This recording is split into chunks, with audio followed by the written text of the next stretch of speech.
এই যে ম্যাক্সিমাম এখনকার এই কালারে আসতেছে।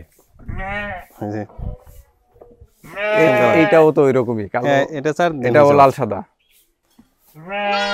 দুইটা বাচ্চা হয়েছে, আরেকটা এরকমই ওর মতো, মানে ওর মায়ের দুইটা বাচ্চা হয়েছে না? শাহিন ভাই এটাও তো ব্রিডার না? হ্যাঁ এটা কি আপনার এখানকারই বাচ্চা? এখানকারই বাচ্চা।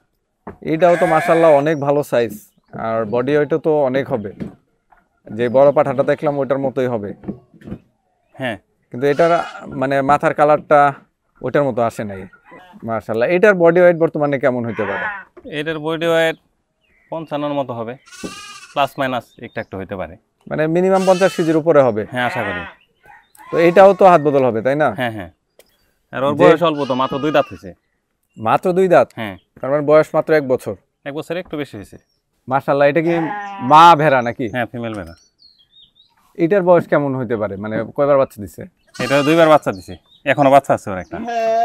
ও এখনো বাচ্চা আছে? ছোট বাচ্চা? ছোট বাচ্চা আছে, আবার প্রেগন্যান্টও। ও আচ্ছা। যদি কেউ নিতে চায় সে কি ওই বাচ্চা সহই নিতে পারবে? হ্যাঁ এরকম বাচ্চা সবাই নিতে পারবে, তা নয় তো বাচ্চা তো হবে না, বাচ্চা তো দুধ সার্ভাইভ খায় করতে এখন। পারবে না ছোট বাচ্চা। হ্যাঁ এইটাও তো বডি ওয়েট মনে হয় যে 50 কেজি কম হবে না, যেরকম সাইজ দেখা যাচ্ছে। মাশাআল্লাহ। হ্যাঁ ওইরকম হবে, 45-50 হবে। মাশাআল্লাহ। এখানে যে ভেড়াগুলো দেখতেছেন এগুলার সবই কিন্তু বডি ওয়েট অনেক ভালো, 40-50 কেজির কম হবে না। তো ইন্ডিভিজুয়ালি ধরে ধরে আমি ওইভাবে দেখাইতে পারলাম না, বা সবগুলা দেখানো আসলে পসিবলও না। যারা নিতে আগ্রহী তারা সরাসরি এসে দেখে নিতে পারবেন।